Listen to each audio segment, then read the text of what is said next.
ये किया था डिस्कस, है ना, फ्लक्स पूरा पढ़ा था, ठीक है। सो कल हमने डिस्कस किया था किसके बारे में, इलेक्ट्रिक फ्लक्स के बारे में। हमने क्या चीज़ डिस्कस की थी, बोला था हमने कि अगर आपके पास कोई सरफेस एलिमेंट होगा, कोई भी सरफेस एलिमेंट आपके पास, मान लीजिए छोटा सा सरफेस एलिमेंट है, इसका एरिया है DA, कोई DS लिखे, one of the same thing. छोटा सा सरफेस एलिमेंट आपके पास है, इसमें से नंबर ऑफ फील्ड लाइंस निकलेगी जिनको हम इलेक्ट्रिक फील्ड लाइंस कहते हैं। ये इलेक्ट्रिक फील्ड की डायरेक्शन। एक वेक्टर हमने ड्रा किया था जो कि नॉर्मल होता है एक सरफेस को, उसको हम क्या कहते हैं सर, एरिया वेक्टर कहते हैं। DS वेक्टर आ जाएगा। ऐसे समझा देता हूँ, मान लीजिए ये आपके पास छोटा सा एरिया है DS, इस पे एक वेक्टर डालूँ नॉर्मली, उस वेक्टर को हम क्या कहते हैं सर, एरिया वेक्टर कहते हैं। और हमने बोला अगर वेक्टर एक, तो उसके साथ एक यूनिट वेक्टर ज़रूरी असाइन होना चाहिए, क्योंकि यूनिट वेक्टर हमें क्या देता है सर, डायरेक्शन प्रोवाइड करता है, ठीक है। तो आपके पास ये DS वेक्टर जो होगा ना, बराबर ये होगा बराबर इसका मैग्नीट्यूड कितना है और इसकी डायरेक्शन के लिए एक यूनिट वेक्टर हम यहाँ असाइन कर लेंगे, ठीक है। Area is a scalar quantity और vector quantity, area is a scalar but area vector is a vector quantity. और कैसे ड्रा करोगे, आउटवर्ड डायरेक्शन में, normal to the surface, surface के हमेशा क्या होगा सर, नॉर्मल होगा, ठीक है। बात है समझ। अब ये जो इलेक्ट्रिक फील्ड लाइंस निकली हमारे पास, how much are these electric field lines, कितनी एक सरफेस में से ये फील्ड लाइंस निकलेगी, इसका जो मेजर है that's given by a quantity, that is a scalar quantity, that's called electric flux. क्या कहते हैं इसको, so electric flux, it is the measure of number of field lines crossing perpendicular और normally to any cross sectional area। किसी भी cross sectional area में से normally कितनी फील्ड लाइंस आपके पास यहाँ पे निकलेगी, जो मेजर उसका है दैट्स कॉल्ड इलेक्ट्रिक फ्लक्स। और हमने कल सीखा किसके बराबर होता है, E.ds के बराबर होता है। छोटा सा सरफेस एलिमेंट आपने लिया तो छोटा सा फ्लक्स निकलेगा कितना, E.ds के बराबर। और आपको मालूम है ये कौन सा प्रोडक्ट है, डॉट प्रोडक्ट। डॉट प्रोडक्ट हम हमेशा दो वेक्टर्स का करते हैं, अल्टीमेटली आंसर जो आता है दैट इज अ स्केलर, ये आपके पास स्केलर आ जाए। फिर हमने ये भी बोला था कि टोटल फ्लक्स, अगर पूरा एरिया था, कल हमने डिस्कस किया था, अगर आपके पास ये छोटा सा एरिया था, अगर पूरा एरिया होगा आपके पास, छोटे से एरिया में E.ds, ओवरऑल एरिया अगर होगा तो क्या करना पड़ेगा, इन छोटे छोटे फ्लक्सेस को क्या करना पड़ेगा, ऐड।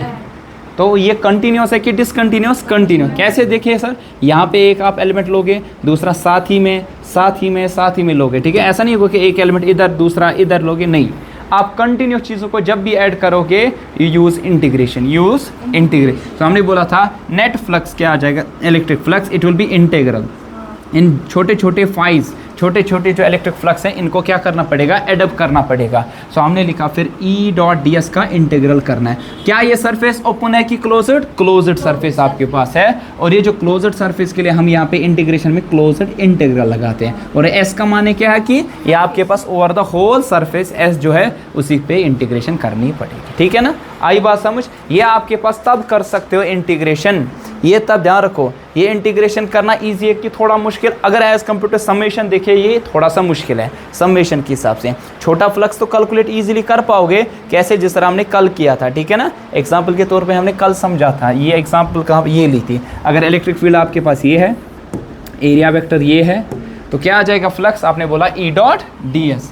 कैसे करते हैं डॉट प्रोडक्ट, I कंपोनेंट को I के साथ, J कंपोनेंट को J के साथ, K कंपोनेंट को K के साथ। 2 1 are 2, 3 -1 -3, -6 × 2 इज -12, आंसर आया -13। और इसका यूनिट क्या है सर, वेबर। हमने बोला था इसका वेबर यूनिट है, ठीक है ना।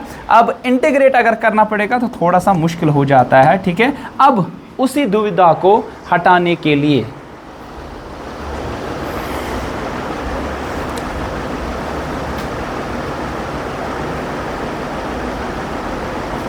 आ जाओ जल्द, उधर से। वालेकुम, आपको 340 पे आना था, कल बोला था ना, कोई मसला नहीं, बैठ। अब आपने बोला नेट इलेक्ट्रिक फ्लक्स जो आपके पास होगा ना sir, coming out from a surface, ये E.ds है।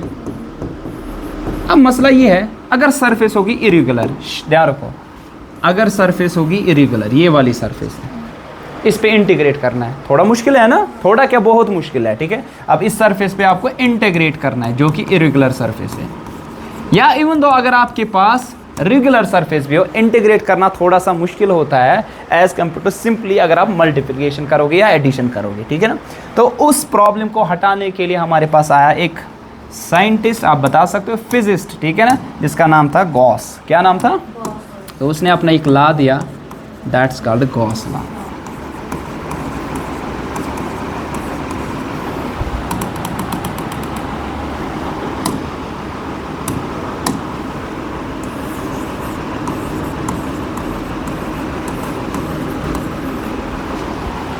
गॉस को जानते हो? वो है गॉस, हाँ ठीक। अगर पढ़ना है उसके बारे में उधर देख सकते हो, अभी नहीं, अभी समझो पहले इसने क्या बोला, ठीक है। सो गॉस लॉ क्या कहता है, किसी को मालूम आप में से? अगर कहीं पाए सु वन ना मा वन क्यों तुझ खोचान तेज गोच लट थोद वथान माइक पे वन तमिस क्या गसान शिवरिंग क्या गसान तमिस खसान हार्ट योतन ना तमिस पाने हार्ट बीट येन गसान तमिस येन गसान हार्ट बीट। सो गॉस लॉ हमारे पास क्यों आया सर? गॉस लॉ इसलिए आपके पास आया for the measurement of flux, measurement of electric flux. Sir इससे पहले भी तो आपने बोला इलेक्ट्रिक फ्लक्स इसके बराबर होता है ई डॉट डी एस, ठीक है। मेजरमेंट ऑफ इलेक्ट्रिक फ्लक्स के लिए तो गॉस आया, लेकिन इससे पहले भी आपने बोला कि सर फ्लक्स को कैसे हम मेजर कर सकते हैं, जिसके लिए आपने फॉर्मूला एक दी थी ई डॉट डी एस के बारे में, ठीक है ना। लेकिन ये क्यों हमारे पास ये मेजरमेंट दे रहा है? लेकिन एक प्रॉब्लम आई ना यहाँ पे, मैंने बोला अगर सरफेस आपके पास क्या होगी इरेगुलर, या आपके पास यहाँ पे इवन दो रेगुलर भी हो, लेकिन अगर आपको टोटल इलेक्ट्रिक फ्लक्स कैलकुलेट करना है तो आपको यहाँ पे कौन सा साइन यहाँ पे सॉल्व करना है, that is the integration. Integrate करना पड़ेगा। मेजॉरिटी बच्चों को खास तौर पे मेडिकल वाले स्टूडेंट्स को इंटीग्रेशन के साथ चिढ़ होती है। रीज़न क्यों है? क्योंकि इंटीग्रेशन उतनी डीपली नहीं पढ़ी होती है, क्योंकि ज़्यादातर इंटीग्रेशन आप मैथमेटिक्स में पढ़ते हो, ठीक है ना। अब मसला है कि इसको कैसे करें, अगर इंटीग्रेशन नहीं मालूम होगी उसके बगैर भी आप कैसे इस चीज़ को कैलकुलेट कर सकते हो। देखिए सो गॉस ने क्या बोला कि कोई भी सरफेस है आपके पास, ये मान लीजिए ये कोई भी सरफेस है, कोई भी सरफेस, वेदर रेगुलर सरफेस हो या इरेगुलर, कोई भी सरफेस आपके पास यहाँ पे हो। अब मुझे देखना, मान लीजिए इस पे चार्ज होगा कुछ, मान लीजिए ये आपके पास है, इस पे कुछ चार्ज होगा, मान लीजिए पॉजिटिव चार्ज, ठीक है। पॉजिटिव चार्ज के माने यहाँ पे है, इससे इलेक्ट्रिक फील्ड लाइंस क्या होगी, आउटवर्ड्स की इनवर्ड्स, आउटवर्ड्स, हाँ क्या होगा sir, outwards. Electric field lines निकलेगी outwards, they will be diverging, क्या होगी, डाइवर्जिंग मतलब दूर दूर चला, ठीक है ना। डाइवर्जिंग, कन्वर्जिंग नहीं होगी यहाँ पे सर, क्या होगी सर, डाइवर्जिंग होगी, ठीक है ना। अब ये हमारे पास यहाँ पे इलेक्ट्रिक फील्ड लाइंस है। इसने बोला कि देखिए ये फील्ड लाइंस कितनी है, उसको गिनने के लिए आपको इंटीग्रेट करने की ज़रूरत नहीं है। क्यों? क्योंकि इसने बोला देखिए आप क्या कर लो, ये जो चार्ज होगा कुछ, let suppose that is charge Q इस सरफेस पे, ठीक है ना, फील्ड लाइंस निकलेगी। आप एज्यूम करो एक हाइपोथेटिकल सरफेस, आप एज्यूम करो एक हाइपोथेटिकल सरफेस, जिस सरफेस का इसने नाम दिया, इसी ने दी थी, इसी ने एक कंसेप्ट दिया, तब इस सरफेस का हमने नाम रखा गॉसियन सरफेस, या गॉसियन सरफेस भी आप कह सकते हो, गॉसियन कहो या गॉसियन, काम है समझना आना चाहिए, ठीक है ना, प्रोनाउंसिएशन आप तक है। तो गॉसियन सरफेस आपके पास है, ये आप एज्यूम करो ये कौन सी सरफेस है, लेकिन क्या ये एक रियल सरफेस है? नहीं, ये एक हाइपोथेटिकल सरफेस है, हाइपोथेटिकल सरफेस, ठीक है। एक हाइपोथेटिकल सरफेस, इसके इर्द गिर्द, किसके इर्द गिर्द, इस चार्ज के इर्द गिर्द, या कंटिन्यूस हो सकता है या isolated. What do you mean by continuous and isolated? अच्छा, what do you mean by point charge and continuous charge? Point charge मतलब को अख चार्ज, ठीक है, समझने के लिए। पॉइंट चार्ज उतना ही नहीं, एक ही चार्ज, इसकी डेफिनेशन ये है पॉइंट चार्ज की, ये किसके डायमेंशंस बहुत ही छोटे होते हैं as compare to the point wire you are suppose to find the field. कशर पे वन गर्ज में ये कि अगर हसा बह वुचु कुछ पर्टिकुलर पॉइंटस नश, पॉइंट पी पे अगर मैं ये नसन फील्ड वुचान, अगर यहाँ फील्ड मुझे देखना है कितना है, इसकी जो डिस्टेंस होगी ना ये आर, ये बहुत ही ज़्यादा होगी as compare to the dimension of this charge. Such charge is called point charge, ठीक है। तो ऐसे पुरमुतन 9th class 8th class lower class में या 11th क्लास में पढ़ा होगा न्यूटन्स लॉ ऑफ ग्रेविटेशन, पढ़ा है। बता न्यूटन्स लॉ ऑफ ग्रेविटेशन क्या कहता है? शाबाश, आप बोलो। इसकी बोलती तो बंद हो गया, आप बोला। न्यूटन ने 3 लॉ दिए थे, मैंने कहा न्यूटन्स लॉ ऑफ ग्रेविटी, एक ही लॉ था वो। ओ मैडम जी बोलो, तलस हुई ना? हाँ क्या उसमें ना तुझी कित कैसे बना है? आपको याद है न्यूटन्स लॉ ऑफ ग्रेविटेशन? मुझे बोलो। हाँ क्या मछली जागो आए गुपन चोते। न्यूटन्स लॉ ऑफ ग्रेविटेशन ये कहता था, अगर आपके पास 2 पॉइंट मासेस हो गए, उनके दरमियान जो फोर्स ऑफ अट्रैक्शन होगा, फोर्स ऑफ अट्रैक्शन होगा वो किसके बराबर? Gm1 m2 by r square. तो ग्रेविटेशनल फोर्स ये था, ठीक है ना। वन गर्श में ही है। मान लीजिए एक है अर्थ, एक है अर्थ, दूसरा है सन, इनके दरमियान भी ये फोर्स कैलकुलेट कर सकते हैं। हाँ कर सकते। मासेस के दरमियान जो फोर्सेस होता है वो अपन दरमान नहीं किए हैं, मासेस, ठीक है। Masses you know quantity of matter, so mass नहीं किया है गैर चवासा। मासेस के दरमियान जो फोर्स होता है that's called gravitational force. Charge के दरमियान जो फोर्स होता है दैट्स कॉल्ड इलेक्ट्रोस्टैटिक फोर्स, ठीक है। पढ़ा है इसमें इलेक्ट्रोस्टैटिक्स में भी आपने। अब कहने का गर्ज मेरा ये है, तब भी आपने पढ़ा अर्थ एंड सन, इनके दरमियान जो आपके पास फोर्स ऑफ अट्रैक्शन है, we take earth and sun there as point masses. क्या लेते हैं सर? मगर अर्थ छलाकुट, सन छलाकुट, सन यू तो बोर्ड। क्यों हम पॉइंट मास लेते हैं? The reason is the distance between earth and sun, it's very large as compare to the size of earth और as compare to the size of sun, ठीक है ना। और आपको मालूम है डिस्टेंस कितनी होती है? उसको हम कहते हैं 1 एस्ट्रोनॉमिकल यूनिट। पता है 11th क्लास में पढ़ा होगा, 1 astronomical unit. It's the average distance between the sun and earth, ठीक है।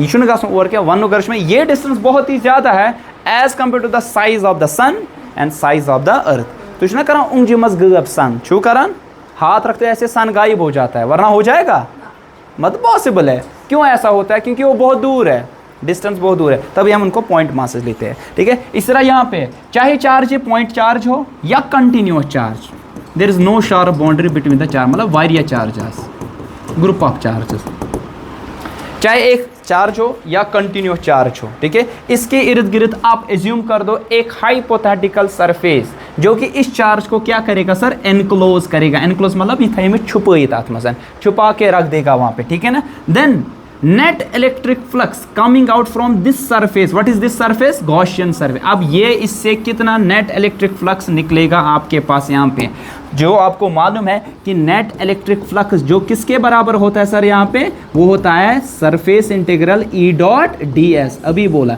लेकिन इसने बोला ये करने की ज़रूरत नहीं है, ये दुविधा लेने की ज़रूरत नहीं है, इतनी मुश्किलात करने की ज़रूरत नहीं। लेकिन स्टिल अगर आपको एक ही चीज़ मालूम होगा, how much is the charge enclosed by this Gaussian surface, you can still calculate the exact value of that electric flux, जो कि आपने इससे पहले कैलकुलेट किया था। और इसने बोला इट्स इक्वल टू 1/एप्सिलॉन times the charge enclosed by this surface. तो ना आसान है ना।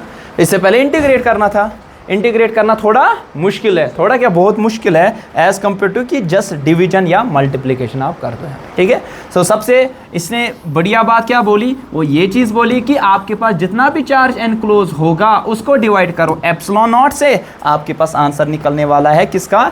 इलेक्ट्रिक फ्लक्स का, ठीक है ना। बात आई समझ, ठीक है। तो यहाँ पे सपोज ये बॉडी एक है, आपके पास यहाँ पे +2 कूलम चार्ज था, -3 कूलम चार्ज, +4 कूलम चार्ज, ठीक है ना। अब यहाँ पे तो चार्ज है, ज़्यादा चार्ज कौन है? पॉजिटिव क्यों नेगेटिव?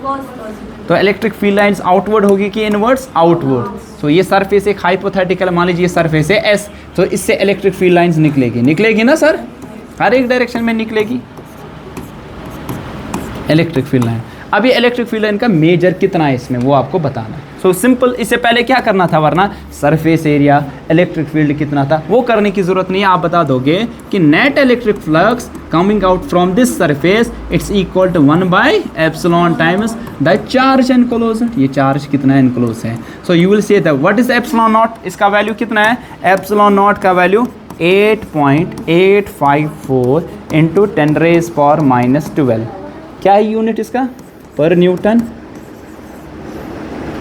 पर मीटर स्क्वायर कूलम स्क्वायर, ठीक है ना, इसका यूनिट है। ठीक है, बात आई समझ? अब ध्यान रखो, डालो इधर वैल्यू -12। अब नेट चार्ज कितना इनक्लोज्ड है? ओवरऑल चार्ज ज़रा बता दो यहाँ पे, नेट चार्ज कितना इधर इनक्लोज्ड है? अरे 2 + 4 इज 6, 6 - 3 इज 3 कूलम, यहाँ 3 कूलम है, सो यू राइट हियर 3, तो 3 से क्या कर दो? मल्टीप्लाई।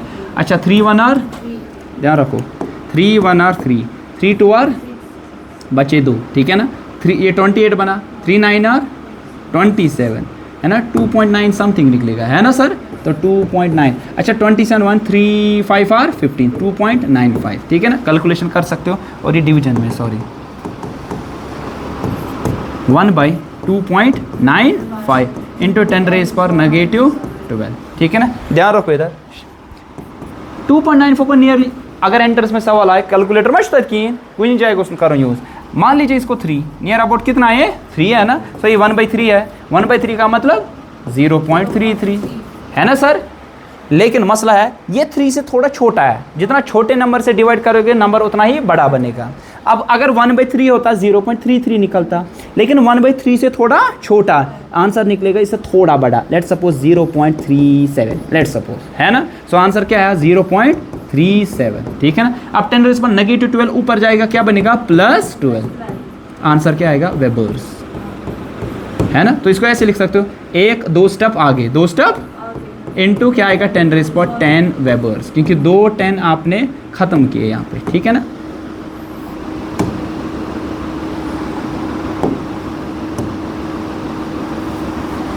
आई बात समझ?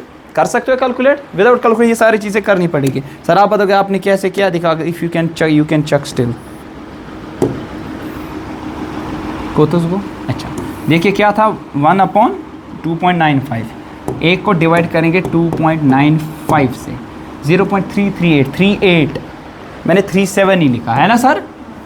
तो करीब आपको लिखना है अप्रॉक्सीमेट वैल्यू, ताकि एंट्रेंस में आज क्या है ऐसे क्लोज वैल्यू वहाँ पे, ठीक है ना। वहाँ पे 0.37 होगा, ताकि उसने पर 0.36 से लिखित किए हैं नो, क्योंकि उसको मालूम है वहाँ पे कैलकुलेटर नहीं है, इसको कैलकुलेशन ऐसी करनी है जो कि इसके अप्रॉक्सीमेट वैल्यू आ जाए। वहाँ पे होगा 0.95, 0.67, तो वो तो बहुत दूर है, आप इस चीज़ को इजीली कैलकुलेट कर सकते हो ना। तो लियो तो कैलकुलेटर पता लगे यूँ तक तो लगे या कैलकुलेटर्स पर डिवाइड करना, तो हमको जल्दी करिए, तो अगर आपको अंदाज़ा मालूम है उसे जल्दी आप प्रिडिक्ट कर सकते हो, ठीक है।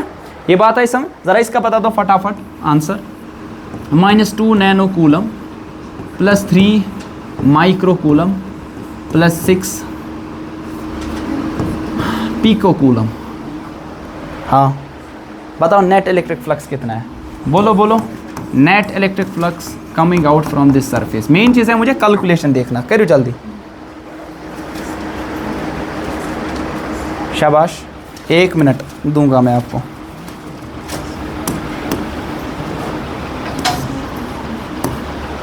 एक मिनट में कर दो, शाबाश।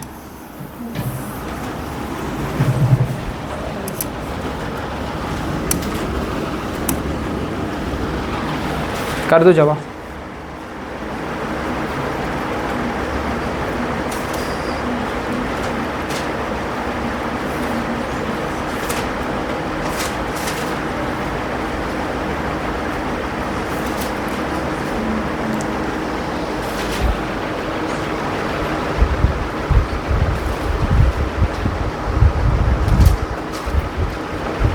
शाबाश।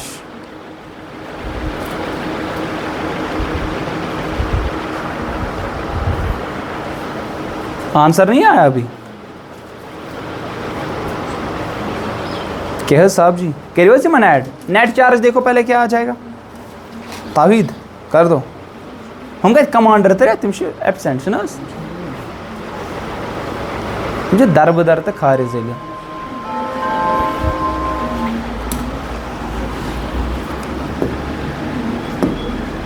थे वो ध्यान, आप लोगों की घंटी तो बज गई, आप क्या करोगे? देखो पहले नेट फ्लक्स के लिए नेट चार्ज निकालना है ना सर। नेट चार्ज कितना है? -2 नैनो का मतलब 10⁻⁻9 और +3 माइक्रो का मतलब 10⁻⁶। अच्छा, पिको का मतलब 10⁻⁻12, बस इतना ही करना था। अब कॉमन क्या निकलेगा आपके पास, निकाल सकते हो कुछ भी, ठीक है ना। तो ये आ जाएगा -2 अपॉन 1 और कितने ज़ीरोस, 9 ज़ीरोस। ये आ जाएगा आपके पास 6 और डिवीजन में क्या आएगा 1 और कितने ज़ीरोस आपके पास आ जाएंगे 12 ज़ीरो। वैसे करने की ज़रूरत नहीं, कॉमन निकालो। फिर नेट इलेक्ट्रिक फ्लक्स क्या आ जाएगा, Q/ε0, Q नेट ये आपके पास है और एप्सिलॉन का वैल्यू तो ये था। अब ये चीज़ आप याद रखो हमेशा कितनी होती है, क्या, ये वाली चीज़, इस चीज़ को 1/8.854 इंटू 10⁻, यहाँ नीचे ये कितना होगा, ये नियर अबाउट 9 है ना, नियर अबाउट क्या है 9, तो 1/9 है ना, यहाँ पॉइंट चढ़ेगा या 0, ठीक है, 9 1 और यहाँ 1, तो 0.111। तो ऐसे याद रखो, ये हमेशा होता है 0.11 इंटू 10⁻+12, किसका वैल्यू 1/ε0 का वैल्यू। फिर क्यू नेट जो निकलेगा मल्टीप्लाई कर दो, आपका आंसर आ जाएगा, ठीक है। ये तो घटिया सवाल है, मतलब कि इजी सवाल है, ये सवाल तो कभी आएगा ही नहीं आपको वहाँ पे। सो सवाल क्या आपके पास आ सकता है, देखो सवाल कैसा आपके पास आ सकता है वहाँ पे, देखो एक छोटा सा सवाल जो कि अच्छा सवाल ये भी है, ये पूछा जा सकता है।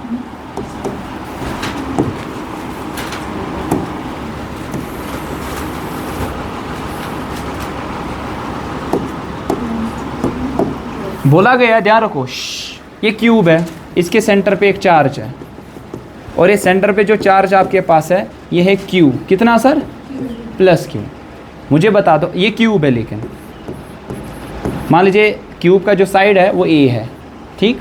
आपसे बोला गया कि नेट इलेक्ट्रिक फ्लक्स पहला ही थ्रू एक फेज से कितना होगा, नेट इलेक्ट्रिक फ्लक्स किसी एक एज से कितना होगा, बता दो। As you know, side, face you know, एक, कितने फेस होते क्यूब में, एक 8, हाँ हो सकते हैं, ये 2 कहाँ से आ गए, 8 बोला ना आपने, है 6, 2 आपने अलावा किए ना, समझ 8 फल जितना में तालाव, हाँ। क्यूब किसे कहते हैं, किसे कहते हैं क्यूब, अगर तो लाकुड़ बुआ ऐसा गैर लाकड़ बेन, क्यूब आंसर में क्या गो, क्यूब की डेफिनेशन बोलो, उसको क्या समझाओगे ज़रा बताओ। आप बोलोगे क्यूब जो होता है ना, क्यूब ऐसे बोलो, क्यूब होता है क्यूब, एंड जो क्यूब, ये देखो क्यूब इधर ऐसे समझोगे, ये क्यूब ऐसे, उसको मत समझ आ जाएगा।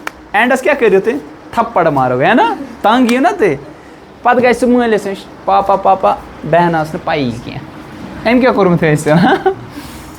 अब बता क्यूब किसे कहते हैं, बचपन में पढ़ते हैं ना, किसे कहते हैं क्यूब, क्यूब 3 डायमेंशनल सरफेस है जिसका हर एक फेस होता है स्क्वायर, जिसका हर एक फेस होता है स्क्वायर, मतलब कि हर एक फेस इक्वल होता है। और स्क्वायर की खासियत ये है हर एक साइड इक्वल।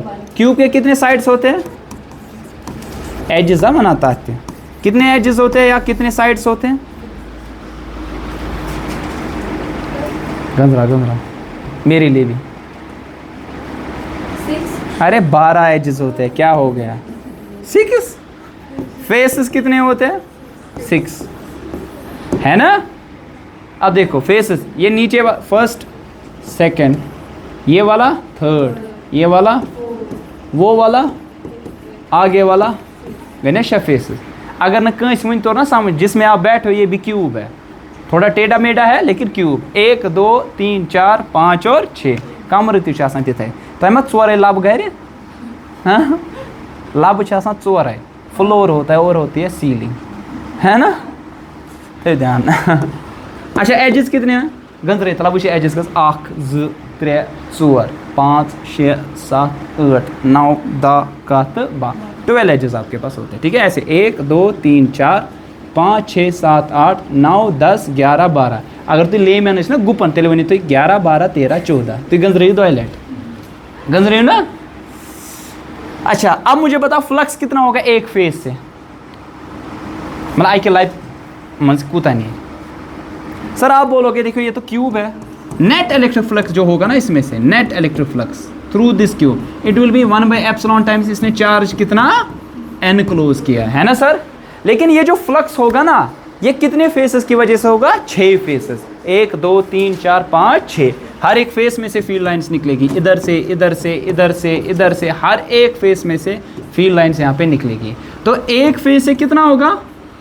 एक फेस से कितना होगा? 1/6 होगा ना सर। सो Q/6ε0 ये एक फेस से होगा ना, क्योंकि 6, क्योंकि ये सिमेट्रिक होता है। सिमेट्रिक मतलब एक जैसा, उधर नहीं इधर। सिमेट्रिक मतलब एक जैसा। आप सिमेट्रिक हो या कहते ना बड़ कल चुला कुट ना कि उल्टा है, सर बड़ा है नाक छोटी है। सो सिमेट्रिक उस चीज़ को कहते हैं जो हर एक साइड से, हर एक फेस से, हर एक एंगल से क्या होगा सर? सेम। टेढ़ा मेढ़ा चुत क्यों मुत, टेढ़ा मेढ़ा सो क्या आसान, टेढ़ा मेढ़ा ही होता है, वो सिमेट्रिक नहीं होता है। ठीक है, अब देखो, अब इसी तरह वन एज, एक एज से कितना होगा सर? कितने एजेस है? 12। सो आप क्या लिखोगे फिर? Q/12ε0 है ना। लेकिन इसके बारे में मैं क्वेश्चन मार्क आपको डालूंगा, क्या ये सही है गलत, आप सोच के बताना, ठीक है ना। क्या ये सही है? एक एज से कितना होगा आपके पास यहाँ पे? Q/12ε0। इसके बारे में जवाब चाहिए, लेटर ऑन आप मुझे बता सकते हो, ठीक है। अच्छा, ये तो ईजी सवाल है, ये आया समझ फिलहाल ऐसा। हाँ, ये तो इसमें तो एम्बिग्यूटी है अभी, मतलब तशवीन अभी दुविधा है इसमें आपके पास। क्या ये सही लिखा मैंने कि गलत? बता सकते हैं आप में से कोई? सही है? आप बताओगे सर देखो अभी तो बोला जो क्यूब में से जितने भी फ्लक्स लाइंस निकलेगी ना, ये सारी फेसेस की वजह से इतना होगा Q/ε0। सारी फेसेस एक जैसे है तो एक फेसेस से कितना होगा? 1/6 टाइम्स, है ना। तो Q/6ε0। इसी तरह आपने कहा 12 एजेस है, जितने भी फ्लक्सेस हो गए क्या वो 12 एजेस से निकलेंगे? नहीं, उसमें फेसेस भी आएंगे ना। तभी मैंने कहा क्या ये आंसर सही है कि गलत, सोच के अभी मुझे बता देना, ठीक है ना। इसमें एम्बिग्यूटी है आपके लिए, मेरे लिए नहीं। आप बताना क्या होगा। अब ये भी इजी सवाल है, ये तो कुछ सवाल ही नहीं है। सवाल ये बोला जाएगा आपको, देखो क्या, ये स्क्वायर फेस है, क्या है सर? ध्यान रखो, ये स्क्वायर फेस है, इसका साइड ए है। ये स्क्वायर फेस है, साइड है ए। मैंने क्या किया, एट हाइट ऑफ, इससे थोड़ा ऊपर कितना? a/2, a/ की हाइट पे मैंने एक चार्ज रखा Q। क्या रखा सर? अभी हमने बोला जब भी आपको फ्लक्स निकालना होगा आपको चार्ज क्या करना पड़ेगा? एनक्लोज। क्या करना पड़ेगा? है ना, एनक्लोज करना। अब मैंने क्या किया, ये आपके पास क्या था? स्क्वायर फेस है, ये स्क्वायर नहीं है, रेक्टेंगुलर फेस है, स्क्वायर फेस है मान लीजिए। इससे एट हाइट ऑफ a/2 मैंने क्या किया? एक चार्ज Q को रखा। अब ये चार्ज Q है ना, हर एक डायरेक्शन में फ्लक्स लाइंस छोड़ेगा कि नहीं? हाँ छोड़ेगा ना, हर एक डायरेक्शन में। अब मुझे बता दो इस फेस से कितनी फ्लक्स लाइंस निकलेगी, ठीक है ना। इसमें से फ्लक्स कितना निकलेगा, कितना होगा?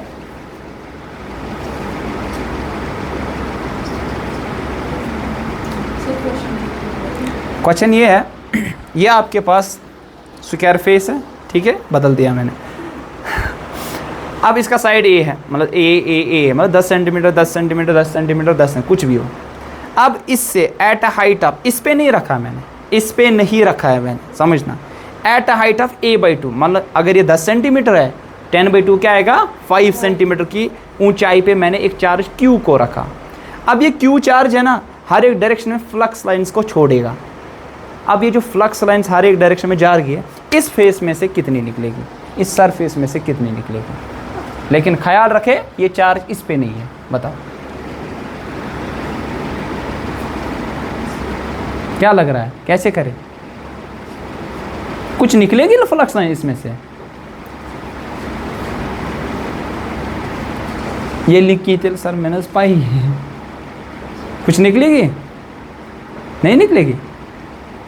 वन दिन जवाब है हाँ निकलेगी। अब कितनी?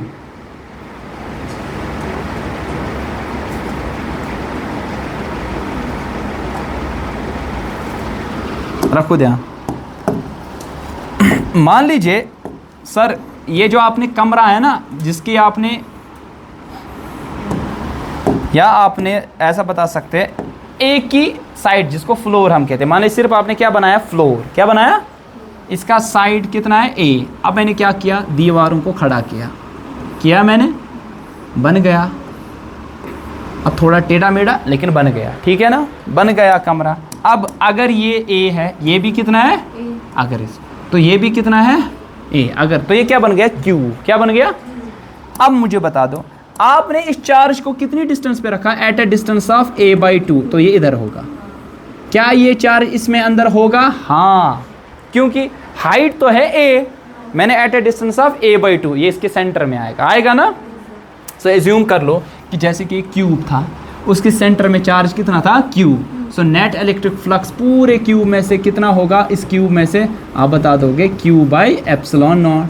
अब इस एक में से कितना होगा, इसमें से कितना होगा, ये आएगा 1/6 ε0। सिंपल, तो सिंपल था। अब बताओगे सर फ़र्क क्या था, एम्बिग्यूटी इसमें थी कि आपको मैंने बता दिया, थोड़ा डरा दिया। अच्छा अगर ऐसा होता तब भी यही होता, अगर इसका साइड है A, at a height of 3A, मैं इस चार्ज Q को रखा, तब भी फ्लक्स इतना होता, कितना होता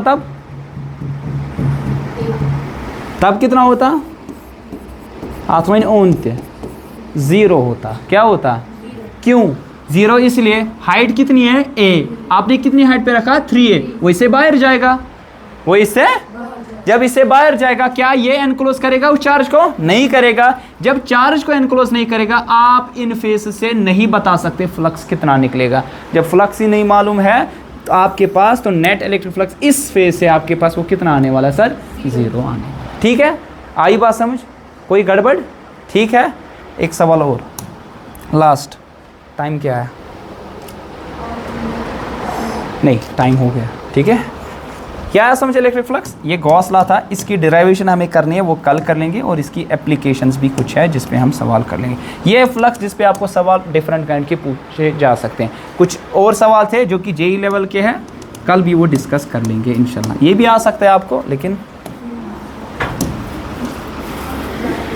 इसको बंद कर दो, लाल वाला।